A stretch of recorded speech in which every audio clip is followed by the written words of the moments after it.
train is still stuck and the snow continues to fall. I should have taken an airplane. Well, I must make the best of it and join the other passengers for breakfast.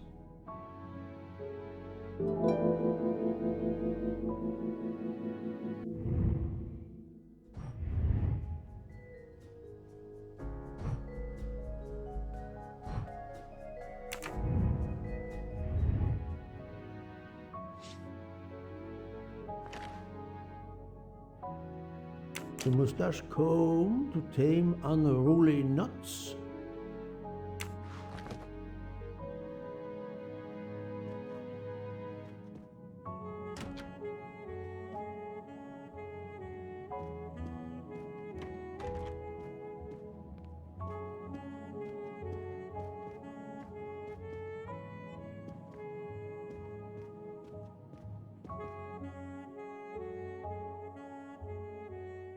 The train still hasn't left.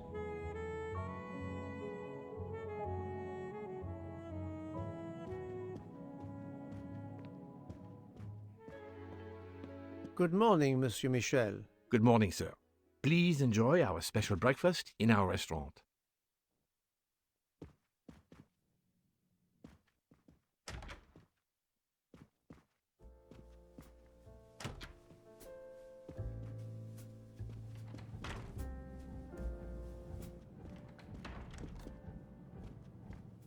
This delay is intolerable. I am supposed to be demonstrating the Firenze in Paris in 2 days. Ah, your electric car. Yes, that's bad luck. Bad luck? If I miss that demonstration, I'll be in deep trouble. Just text your people in Paris and warn them. Of course I tried that, but there is no network service in these mountains.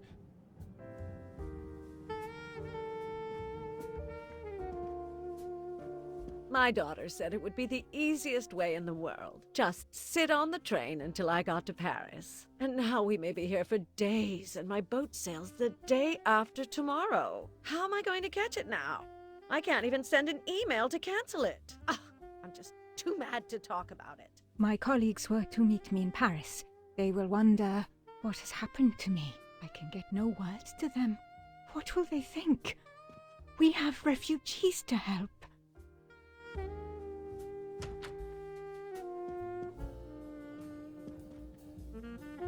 Good morning, madam. The snow is a predicament, is it not? I am Russian. Snow is no stranger to me. Ah, the accent. Would it be St. Petersburg? You are very perceptive. Monsieur Poirot, is it not? And may I take it, I have the honor of addressing Princess Natalia Dragomirov. We dispense with the old titles these days. My husband, all of my past, was taken from me by these Stalinists. When they were gone, I became director of the St. Petersburg Museum of Antiquities to restore and preserve what I can of my country's history. Still, the delay must be vexing. If I must be late for my appointments, then they will wait. I know that I would certainly wait, madame. It has been my extreme pleasure to make your acquaintance, madame. Au revoir, Monsieur Poirot.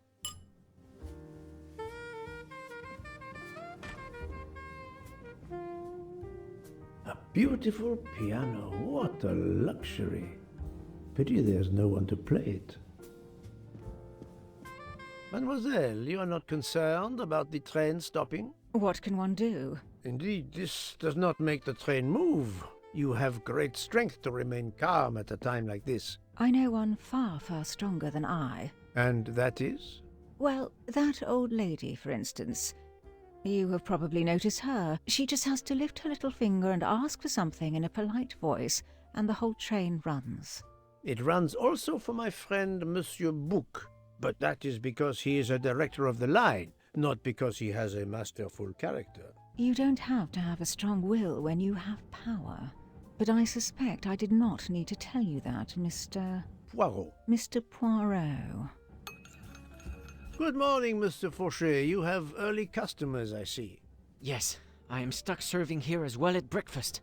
Everyone is impatient. They keep complaining that the train is not moving. As if I could get out and push it. It's too early for me to order a boxcar. That is the appropriate drink, I believe. A gin triple sec, lemon and grenadine mix. A drink for a train indeed. But not perhaps for my breakfast. I think I will settle for an omelette. Good luck, sir. Miss Nielsen is helping to serve in the dining car.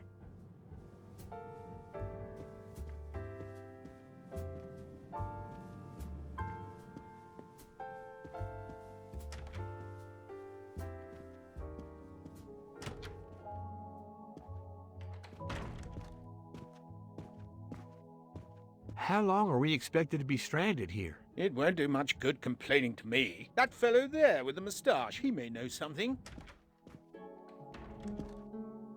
Excusez-moi, sir. Yes? Monsieur Bouc asks for you to join him in compartment 203. Look here, Poirot. Can you tell us anything? I can tell you the snow, it will not move aside on its own. Of course, but you obviously have some influence with Book. I am going to see him now. I will ask him if he has any information.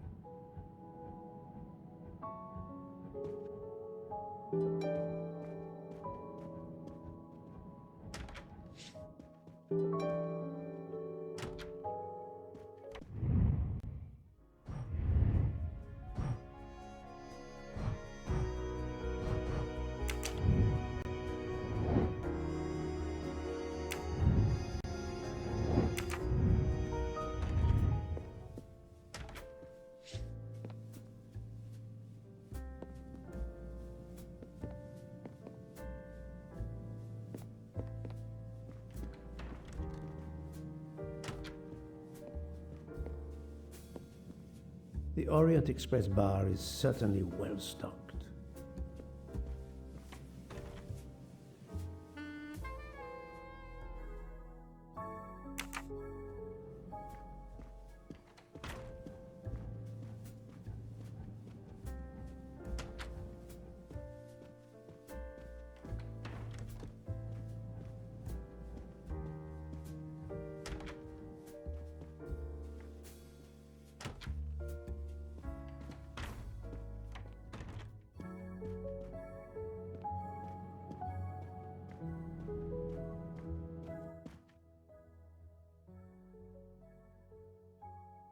Ah, my good friend, come in. We have need of you. What has occurred? A passenger lies dead in his bed, stabbed. A passenger? Which passenger? In there. He's an American, a man called Ratchet. It was his valet masterman who was worried that Mr. Ratchet was not awake yet. Pierre Michel, the conductor, decided to break in and found the body. I see. Well, my friend, I think it is best not to touch anything and wait for the police to arrive. Oh, I tried to call the police, but there is no cell tower for many kilometers. We could be stuck in the snow for hours. The murderer is with us. On the train, now! The sooner we catch him, the sooner we'll be out of danger. Dr. Constantine is already examining the body. Mon ami, this is not a missing train ticket. We must follow procedure. We must wait for the police to secure the crime scene. Please, Poirot. I will take full responsibility. Book, you ask. Well, if we cannot contact the outside world, then... Oh, you are going to drive me crazy. In truth, this problem intrigues me. I was reflecting not half an hour ago that many hours of boredom lay ahead whilst we are stuck here. And now, a problem lies ready to my hand. You accept, then? C'est entendu. You place the matter in my hands.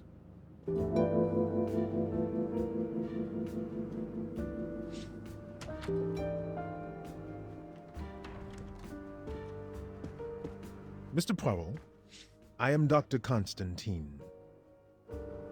Forgive me, Doctor. You are a medical examiner? No, but I have assisted in post-mortems at Nairobi Hospital, where I am a teaching fellow. I am familiar with your excellent institution. I do not intend to perform a full autopsy, but a preliminary examination should be of some use. Of course. May I have a look? Then we can compare notes. Please, if you need any help, I won't be far away.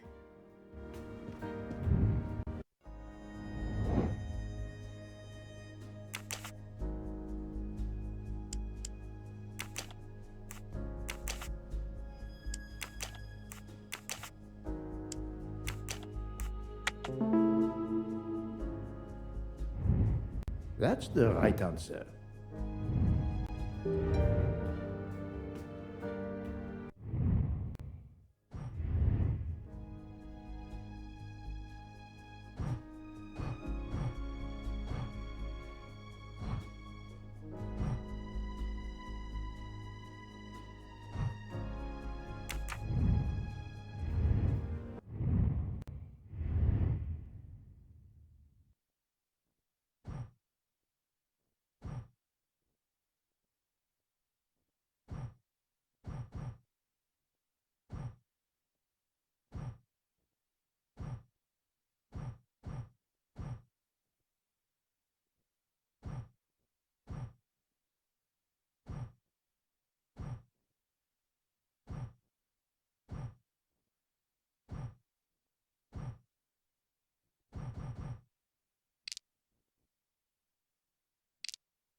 Last night, Monsieur Ratchet said he takes precautions. I see now what he meant.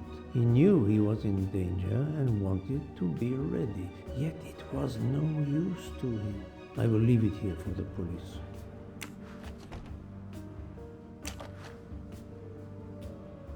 This phone was deliberately smashed.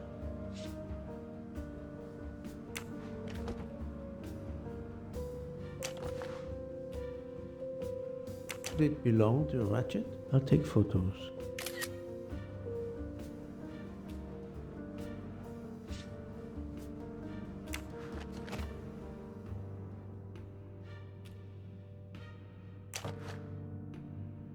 I'm sure I will find some interesting things inside. I'm sure I will find some interesting things inside.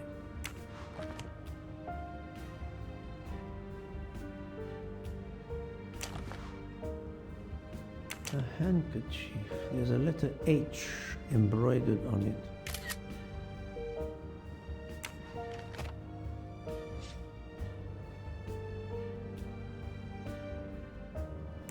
As you see, the victim has been stabbed many times. Several alone would have been fatal. Yes, I agree. An attack most savage. I will, of course, prepare a complete report on my findings. Thank you.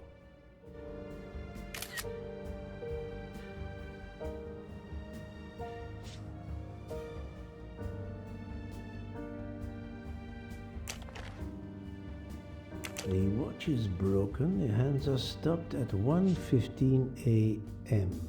One would expect that to be the time when the attack occurred.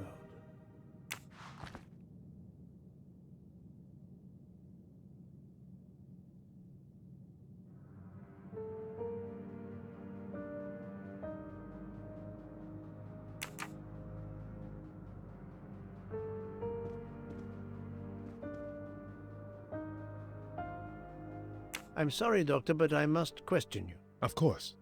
I must be considered under suspicion like everyone else. May I know your movements last night? I share compartment 101 with Mr. Booth. He would not stop talking about his beloved train. I listened to him for hours talking about his Orient Express. My friend Book will no doubt confirm this. Did you know the victim? Not at all. I noticed him last night at dinner, but I did not pay much attention. Did you touch anything in here this morning? I checked for a pulse. There was none. Rigor mortis had commenced. The body was cool to the touch. I touched nothing else. What can you tell me about the victim? He died from multiple stab wounds of varying angles and depth. More than one would have been fatal. I would place the time of death roughly between midnight and 2 a.m. With more time, I hope I can be more precise. I assume the open window complicates matters. Indeed. Conditions are not perfect. Thank you for your help, Doctor. Where can the killer have gone? The snow is falling only lightly this morning. The murderer would have left tracks in the snow if he had jumped out the window.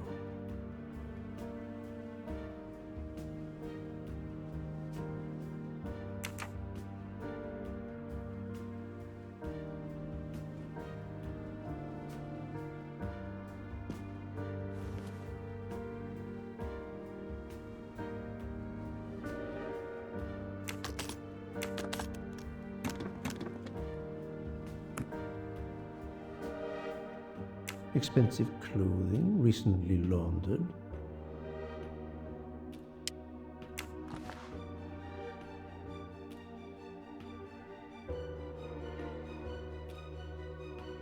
Not exactly the reading material one would expect of a man like Ratchet.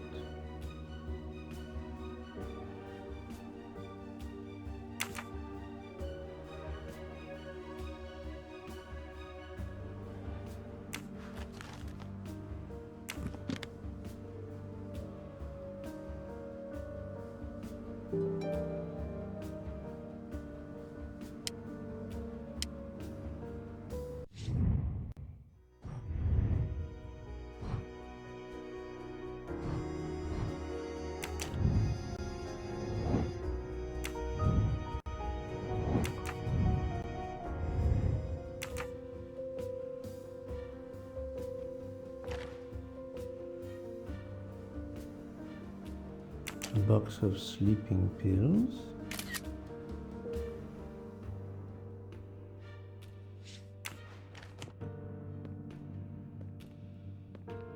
This door communicates with compartment 204. The latch is open on this side.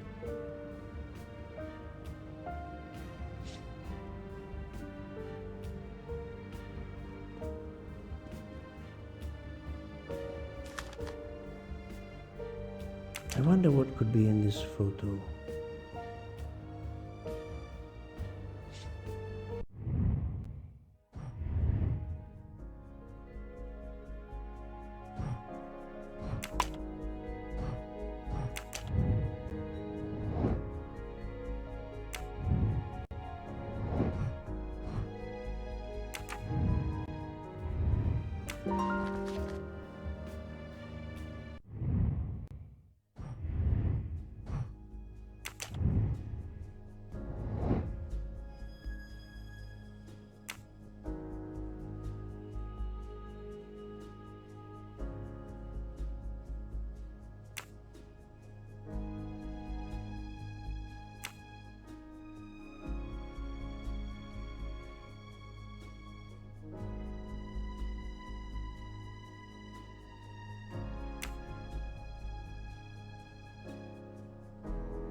For Daisy.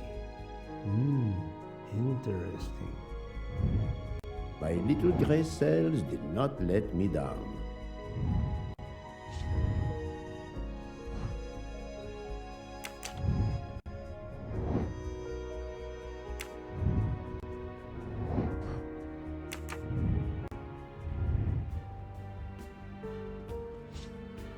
The chain lock is broken.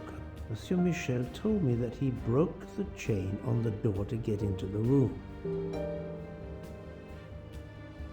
I shouldn't leave until I have finished inspecting the crime scene.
So, the murderer must have exited through Madame Hubert's room.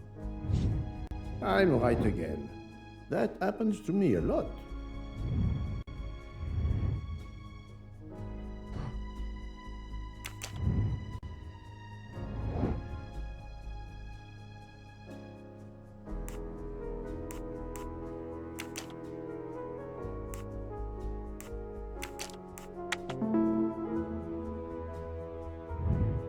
Et voilà.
Not very surprising.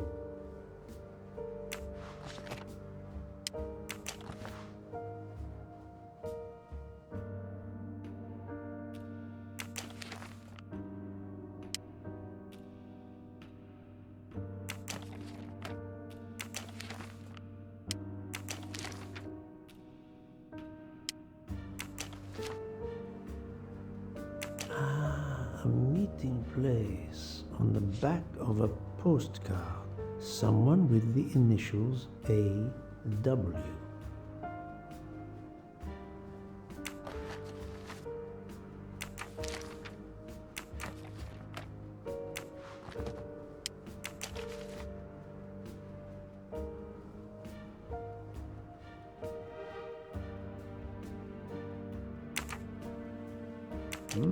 Unusual letter, this.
I shouldn't leave until I have finished inspecting the crime scene.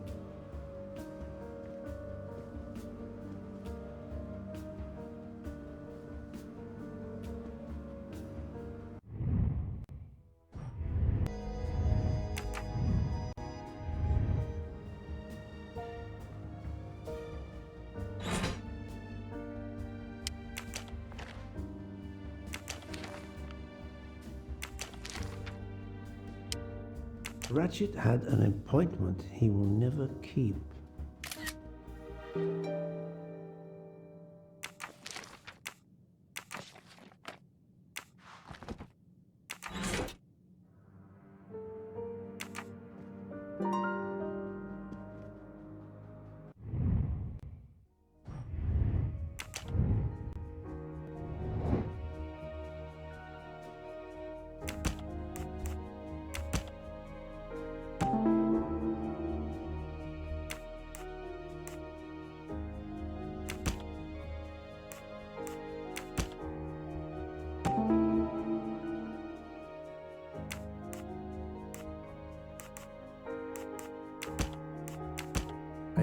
not think that's the right answer. This is wrong, but I'm never far from the truth.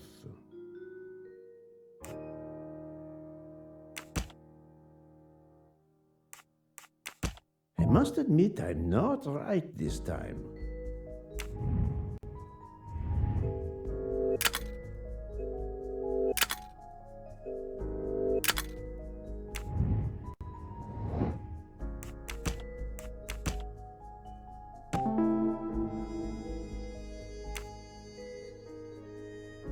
I can't imagine Ratchet taking a sleeping pill if he feared for his life.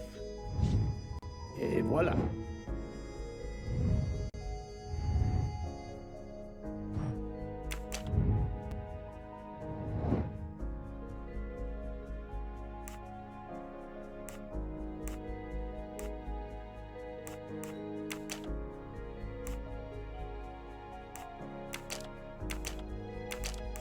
I do not think that's the right answer.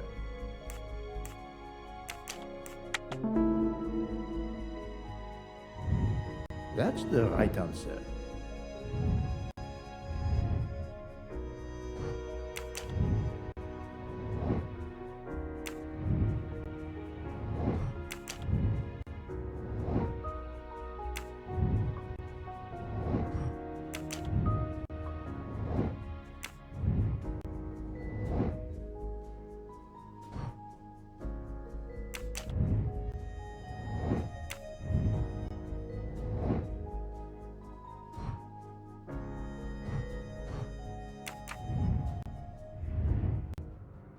I think I've seen everything I need at the moment. I'm counting on you to finish your analysis. I'll have a more detailed report for you as soon as I can. So, Poirot, did you find anything out? It's a bit early for the handcuffs, my friend, even for Ercule Poirot. Do not worry, mon ami. I believe our culprit has no plans to strike again. Monsieur Ratchet was the target. Of that I am convinced. Tell me, Book, how did you spend last night? This is a joke, I hope. Don't you trust your old friend? My friend, calm yourself. I must hear your story in order to corroborate other accounts. Ah, naturally. Let me see. I went to my compartment after dinner. Dr. Constantine was already there. We talked about his career. He's a Cambridge man, you know. After university, he returned to his country and has done much good there. He was so interested in the Orient Express. I told him all the anecdotes I know. I'm not certain when we fell asleep, but it was very late. Here is what I have found out. Monsieur Ratchet was stabbed many times. I also found threatening letters in his safe. He had a loaded gun under his pillow, so he was on guard, ready to defend himself. However, there was an empty glass with white residue at the bottom. I suspect a barbiturate. Perhaps he was forced to take it. In any case, I am certain he was unconscious, unable to defend himself. I also found several other items at the crime scene, possibly related to the murder. They must be investigated. By all means, Poirot. As fast as you can. I also found liquid for an electronic cigarette, but I could not find a vape. This might belong to the murderer. This criminal is an amateur. I need a list of the passengers with their compartment numbers. Pierre Michel will have it. I must interview the rest of the passengers and the staff. I'll be in the bar car if you need me. We are hours late. Soon I hope help will arrive.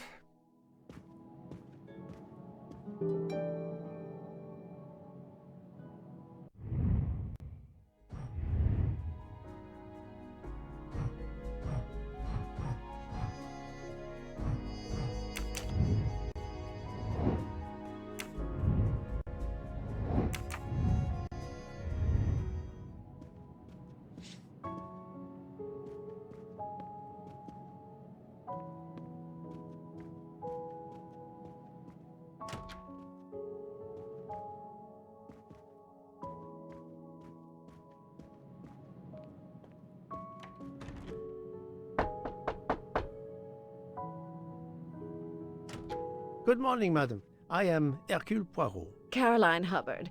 What can I do for you, Mr. Poirot?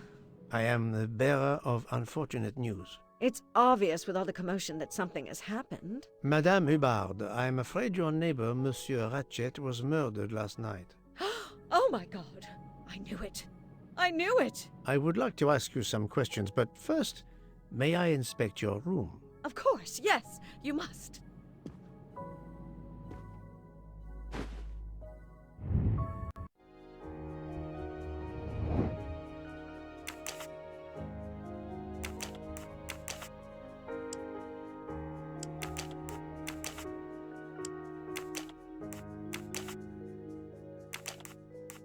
This is wrong, but I'm never far.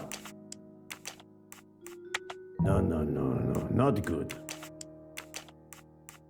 Think, Poirot, that is not a good answer.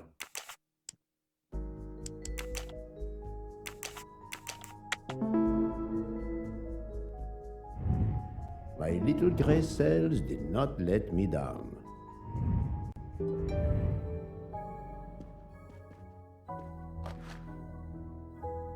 Here is a jacket button. It bears the logo of the Orient Express.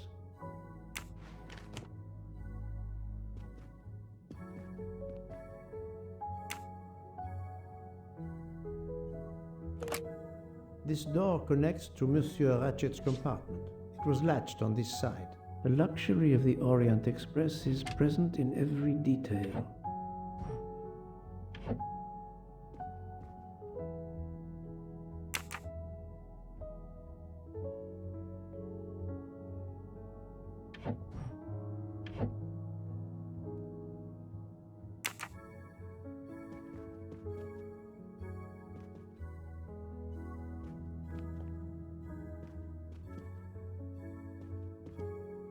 Madame, please tell me about last night. The murderer was right here in my compartment.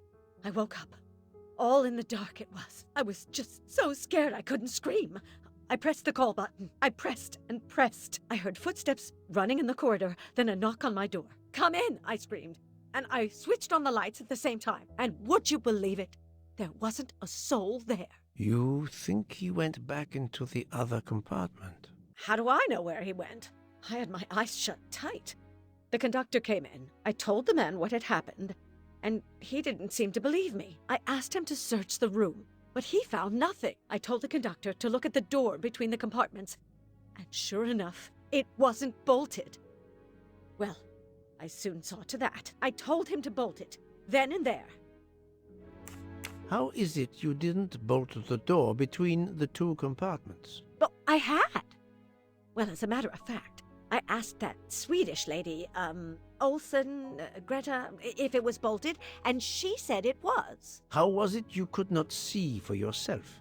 I was already in bed, and my toiletry bag was hanging on the hook of the door. I couldn't see the latch from where I was. What time was it when you asked her to do this for you? Oh, it must have been around 10:30 or 10:45 p.m. She'd come along to see if I had an aspirin.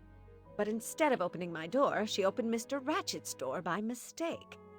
He said something quite rude, like, "Not a chance, lady, you're too old."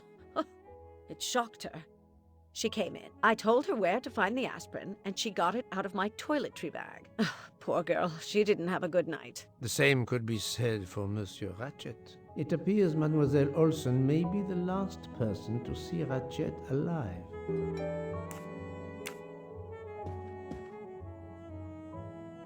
Is this your handkerchief? No, not at all. Yet it is embroidered with an initial H, like your name. I don't care. It's not mine, and I would certainly never buy something so impractical as that frilly thing. Are you a smoker? No, definitely not. Filthy habit. I found a jacket button on your table. It looks like it belongs to a train employee. The button bears the logo of the Orient Express. Well, of course the conductor came in last night, but he didn't go near that table. Still, it's a safe bet that it belongs to the conductor. I'll check his jacket later, to be sure. I have not finished inspecting your room. If you don't mind,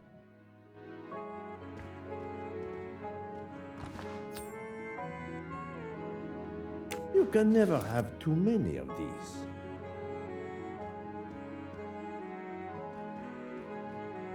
Let's see if Mrs. Hubbard was telling the truth about the latch of the connecting door.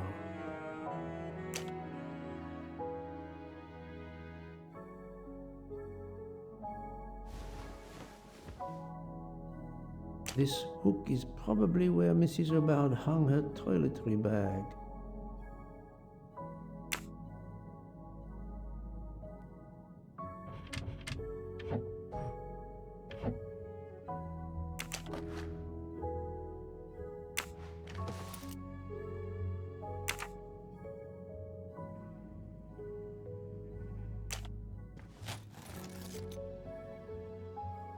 I can see the latch very well from here, even with the toiletry bag attached. I'll have to clear that up with Mrs. Hubbard.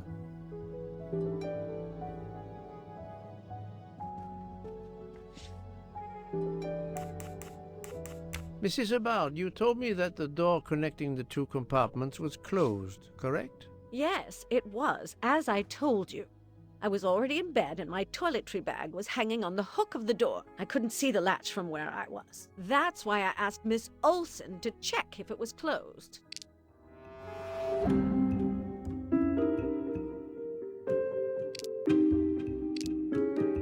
Are you sure everything you've told me is accurate, Madame Hubbard? Of course. I have an excellent memory. Mrs. Hubbard, I tested putting your toiletry bag on the door hook as you told me. From your bed, you can easily see the latch on the door. The toiletry bag does not hide the latch at all. Are you saying I'm lying? It may have been stuck somehow in a different position, or I may not have seen it in the darkness. Or I didn't think to look, you irritating man. Details matter, madame. A man has been most savagely murdered. You will excuse me if I attempt to separate the truth from the false. Forget my toiletry bag and focus on who entered my compartment. Probably after killing Mr. Ratchet. Madame Hubbard is a force to be reckoned with, but I suspect I'm not done with her. Thank you for your assistance, madame.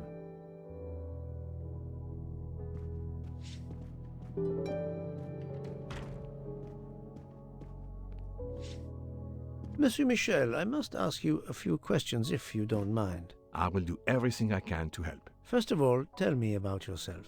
Very well. My name, as you know, is Pierre Michel. I am from Calais. I've been with the company for over 15 years. Thank you.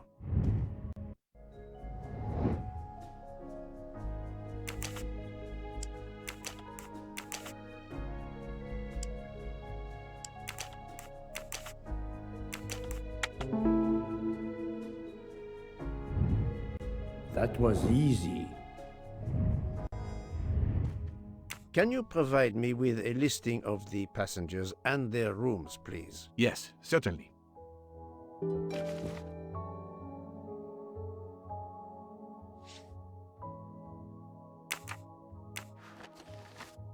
Are you a smoker?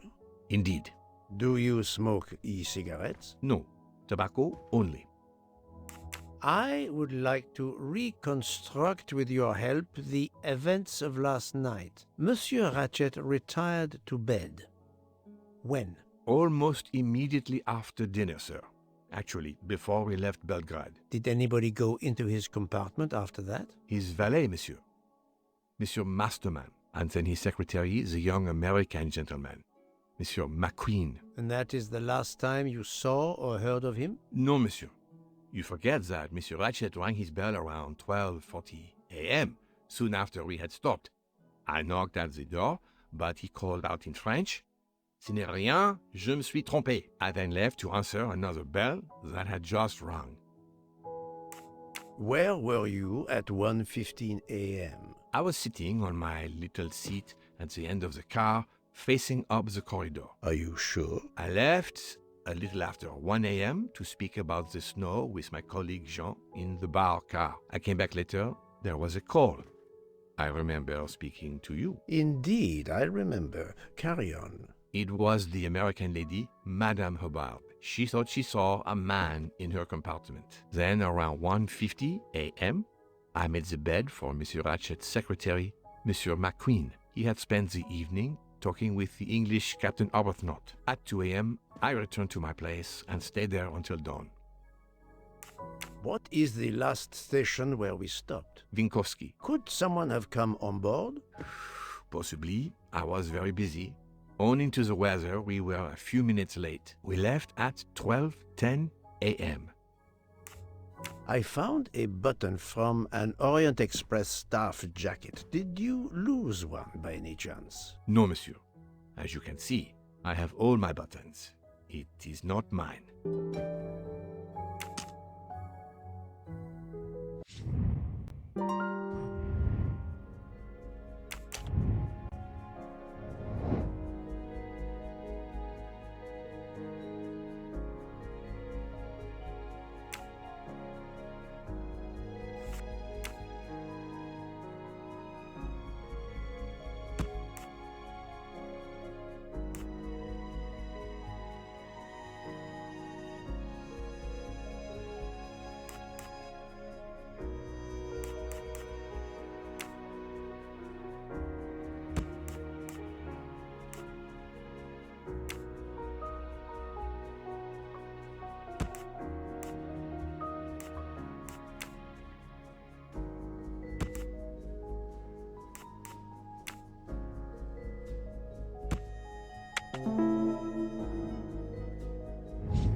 Et voilà.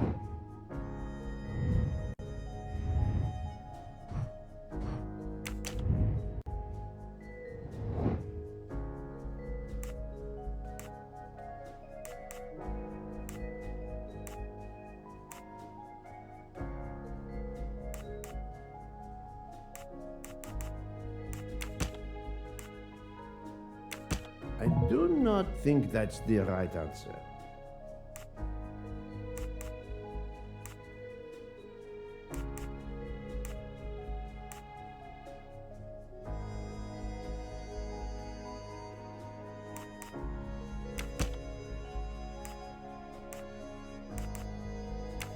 I must admit I'm not right this time.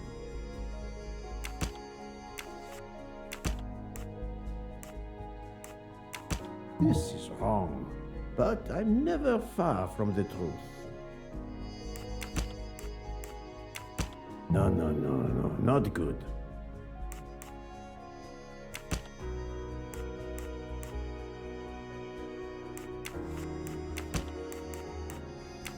I must admit I'm not right this time.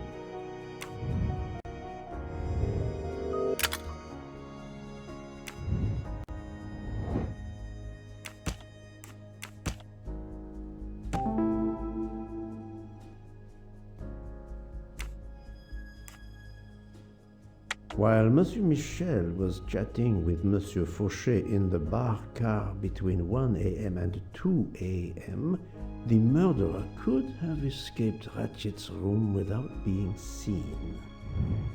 That's the right answer.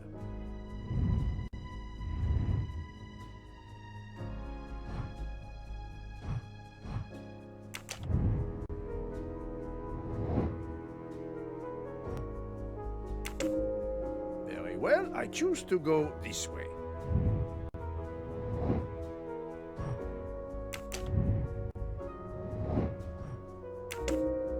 This appears to be a good lead.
Monsieur Edward Masterman, I believe. May I ask you some questions? I can barely talk. I have a terrible toothache. We have a doctor on board the train. Perhaps... I do not need a doctor. I use essential oils. If you can find my flask of clove oil in my box, I would be grateful. Fine, if you insist. I will help you.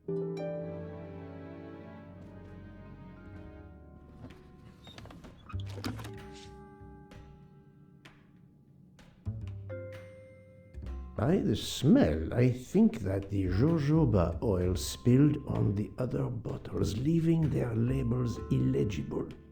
I must find another way to find which one is Masterman's toothache remedy.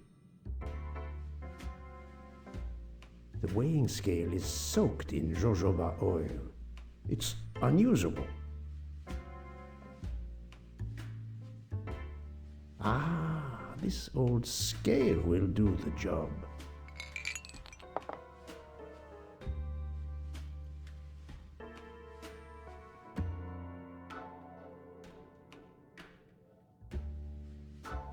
To start, I must first arrange the vials from the lightest to the heaviest.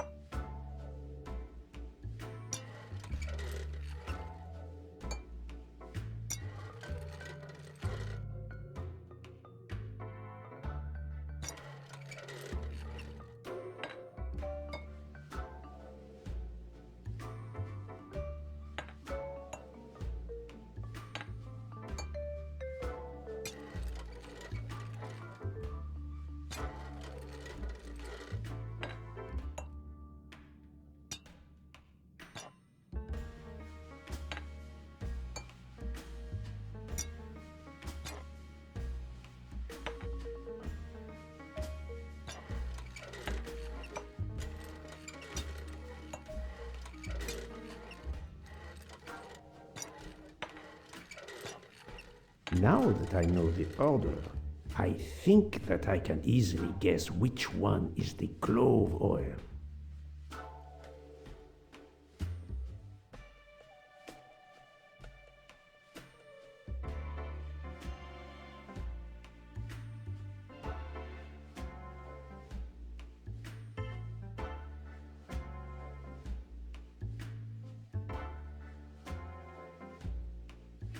Here is Monsieur Masterman's remedy.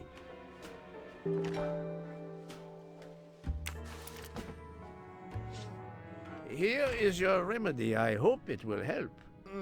Thank you very much, sir. Ah, well, I can finally speak without too much pain. I'm ready to answer your questions. You are Monsieur Ratchet's valet? Yes, sir, that is correct. Were you told that your employer was murdered? Yes, sir. A very shocking occurrence.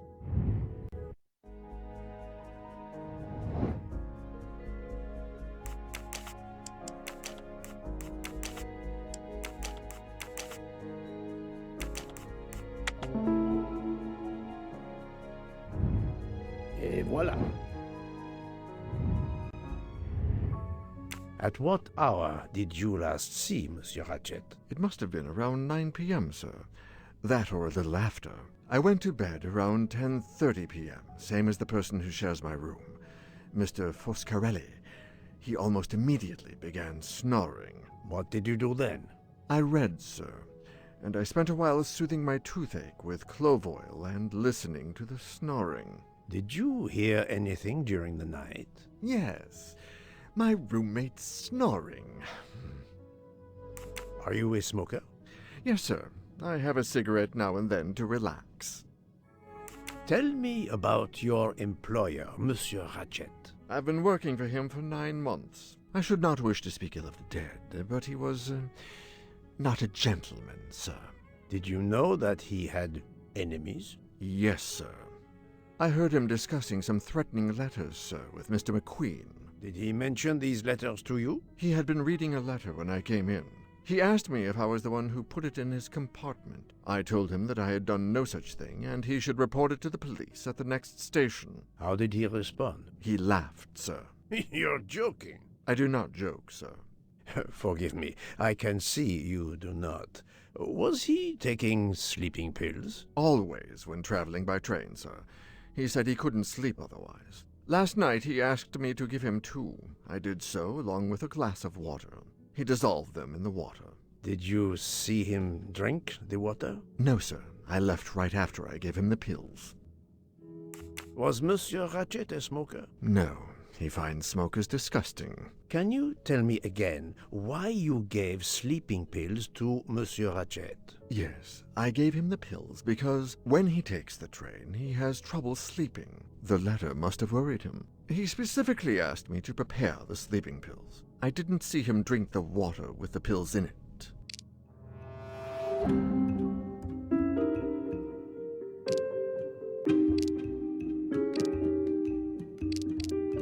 I have no way to prove he's lying. I need some hard evidence to prove he's lying. Monsieur, I believe you are not telling me the truth. What? How can you say that? He received threatening letters, one, it seems, last night. Did you know he had a gun under his pillow? And even asked for my help to watch over him? I find it strange that he asked you for sleeping pills when he was afraid for his life and prepared to defend himself. I'm sure I don't know. Maybe to calm his nerves, maybe out of habit. It makes no sense. Wait, please.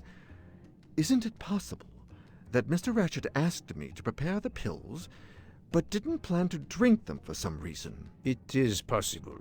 But I am a student of character, monsieur, and the Monsieur Ratchet you describe is not the man I met. If you'll excuse me, my toothache is getting worse again. I'm afraid this time you must prepare your own clove oil.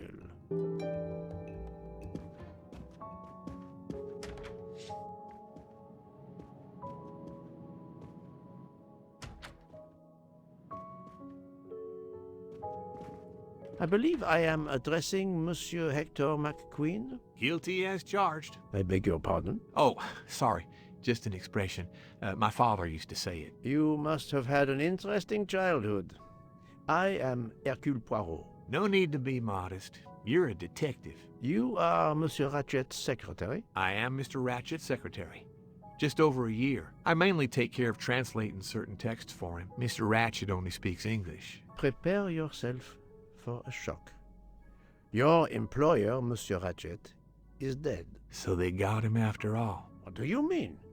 You are assuming he was murdered? I know he had enemies. What can you tell me about Monsieur Ratchet? He was American. He was an antiques dealer. I don't know much more. Mr. Ratchet never talked about himself or his life. But I think Ratchet wasn't his real name. And he left the United States to run away from something. Or someone. Yes? He started getting letters. Threatening letters. Do you still have them? I have one. Did you know that Monsieur Ratchet had asked for my help? Asked you? No, I didn't know. He knew he was in danger. When did you last see him? Last night around 10 o'clock, I should say. Did you like your employer, Monsieur McQueen? No, I did not. He was, I'm sure, a cruel and dangerous man. Can you tell me your movements last night? I went back to my compartment. I read a little. In Belgrade, I went out onto the platform to smoke, but it was cold. I quickly went back in. I then went to Mr. Ratchet's compartment to take some dictation for him. I left around 10 o'clock. I saw Captain Arbuthnot. We ended up chatting in my compartment. Then we went out on the platform to quickly stretch our legs at Vinkovsky. He left around 2 o'clock. Thank you. I will need to check Monsieur McQueen's story with Captain Arbuthnot. I found a diary in Monsieur Ratchet's safe. Did you know about it? I kept a business appointment book, but I know he had a personal diary as well. That looks like it. Are you a smoker? Yes, I smoke cigarettes. I've tried to quit, but no luck. Can you give me this letter, please? Of course, here it is.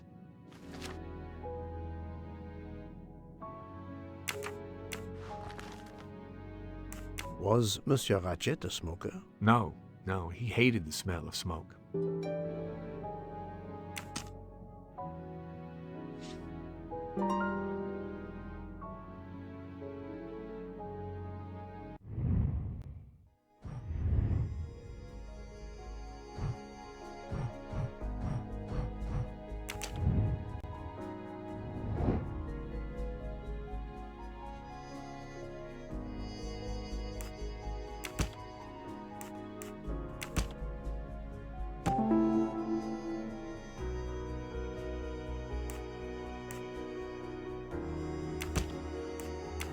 I do not think that's the right answer.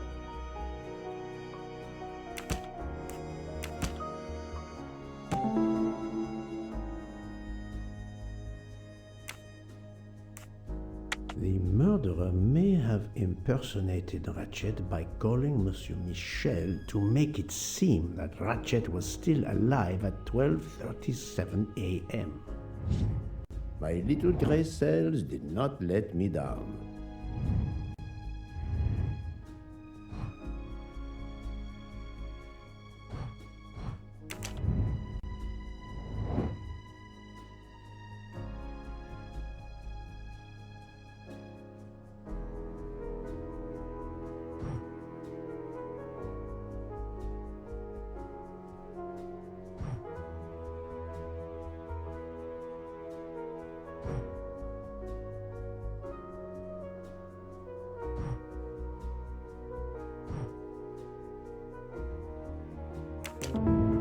I'm right again. That happens to me a lot.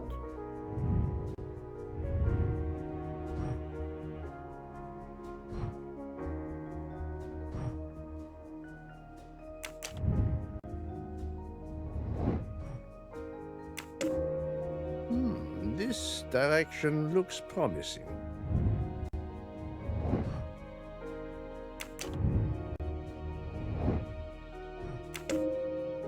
Well, I choose to go this way.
Finest of curling irons for the moustache.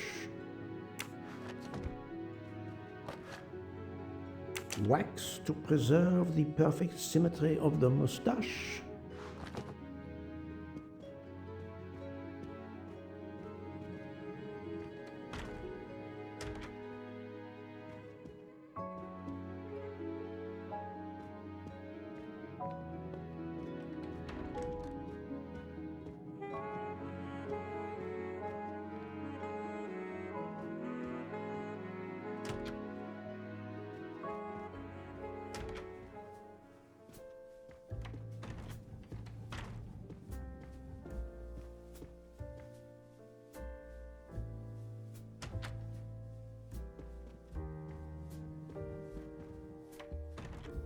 So, my friend, have you found our killer?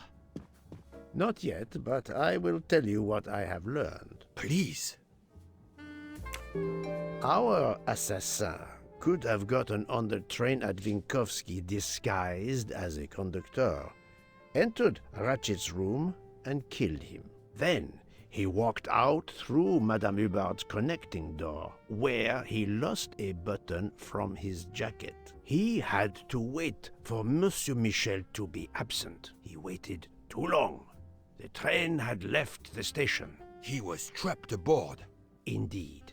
He had opened the window to make it look that he'd escaped that way. However, if he waited until the train stopped again due to snow, his footprints would have been found. The murderer is still among us, on the train. There's a problem with the second-class toilets. What now? All morning passengers have been complaining that the door is locked, so I went to check. I knocked, but no one answered. I didn't think I should open it without speaking to you first. You did well, Monsieur Michel. Lead the way. I use my master key.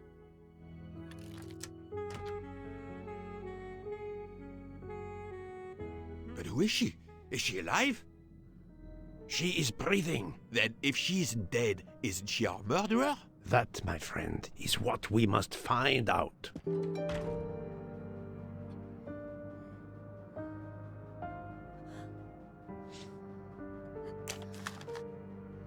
The ticket reads Joanna Locke, traveling in compartment 105.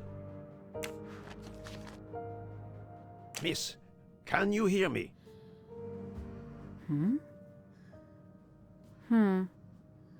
She's breathing.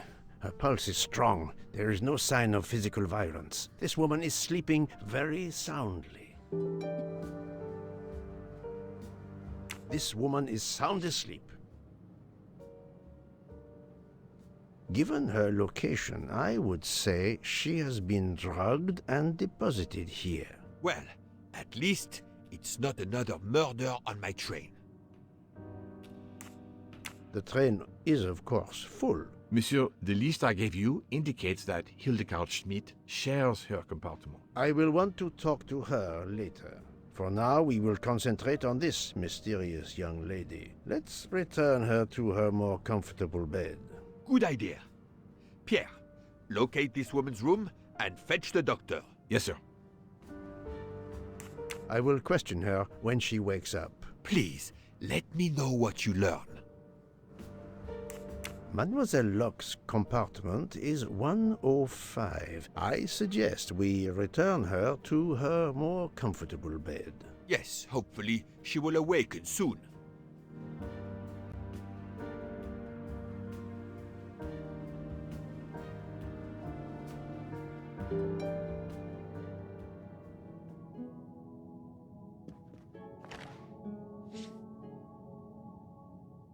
A cup of tea with white residue at the bottom.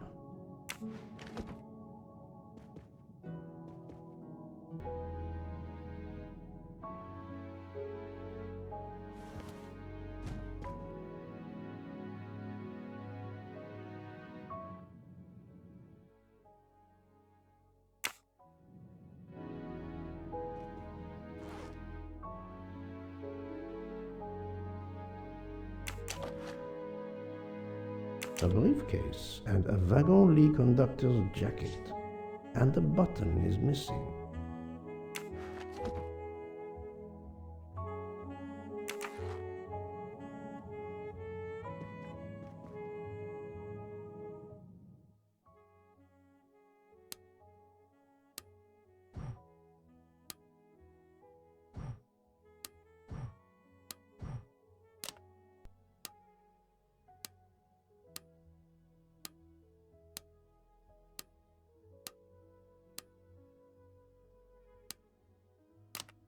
Poirot, what if the briefcase is booby-trapped?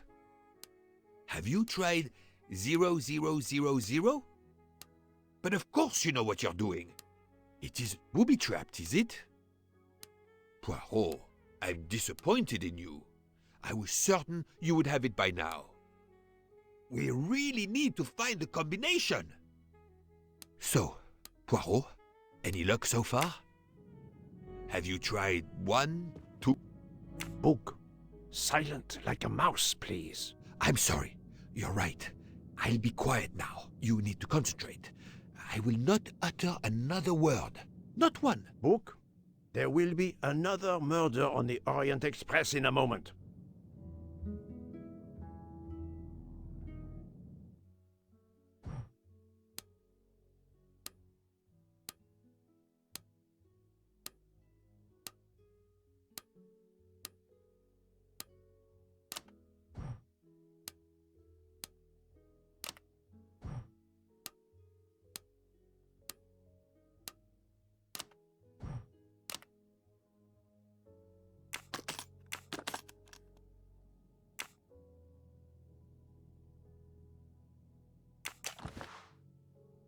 She has a gun. Come, Poirot. Criminals are often known to carry one. Ratchet was stabbed, not shot. But then why take it on the train? This badge says that Joanna Locke is an American detective with the Berkshire Police Department in Massachusetts. An American police officer? Oh. Mademoiselle Locke seems very interested in our victim.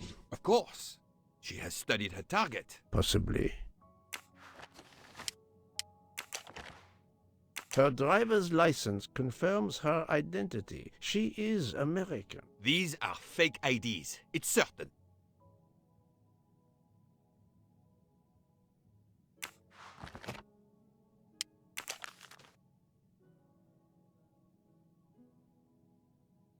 The stuffed animal is the same as in the photo found at the crime scene. What a coincidence. Mademoiselle Locke appears to have been investigating Monsieur Ratchet.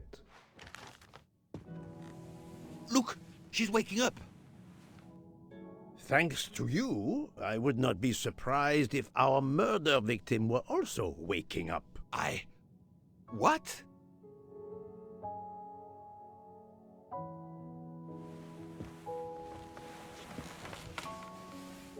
Oh, my head. What's all the yelling about? Who are you? Give me a good reason why you should not be in handcuffs. I can give you a reason, Book. Whose handcuffs will we use? I have none. Do you? Well, You are Joanna Locke, mademoiselle? Yes, Joanna Locke. I'm a detective. Berkshire, Massachusetts Police. I have found your credentials, mademoiselle. And I know who you are, Mr. Poirot. Then, if the introductions are complete, perhaps the explanations may begin. I'll try. It's simple, really. I'm on the trail of a murderer.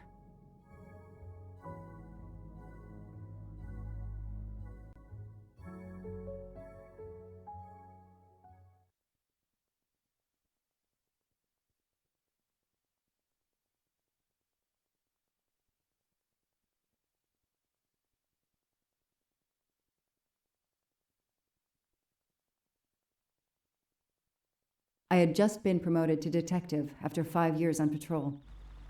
It was my first time on a major case. It had been a month since Daisy Armstrong was kidnapped. The Armstrongs were desperate for some sign of hope. I was there only for paperwork, to fill in some blanks.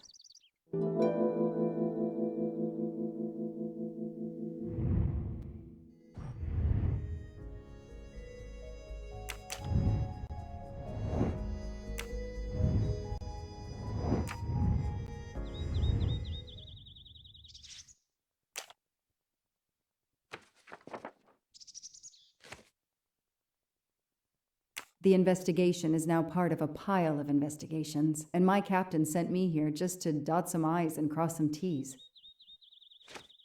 The crime was audacious. How could the kidnapper know which was the window of Daisy's room? No, they could use a ladder to reach it, and no, they could enter the room without being seen. The misspellings are clearly on purpose, and they didn't return the child when the ransom was paid. How could the child be taken with so many people in the house? I can't imagine the pain her parents felt when they realized Daisy was gone. How are they going to feel when they realize I have no answers for them? Only more questions. That's why I'm here. A damn computer glitch. Or somebody pushed delete instead of save. Whatever happened, we lost the nanny's deposition. So my entire contribution to the investigation is to take it again. The phone record of the night of the kidnapping. The last call was for 911.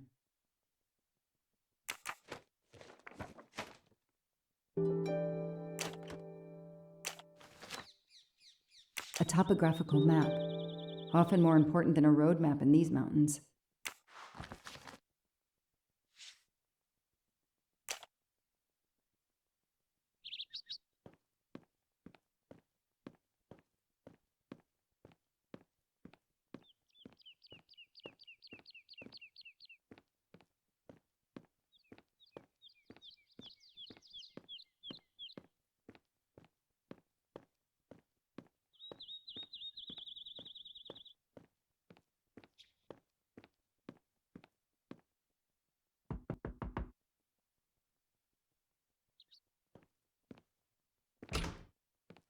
Good evening.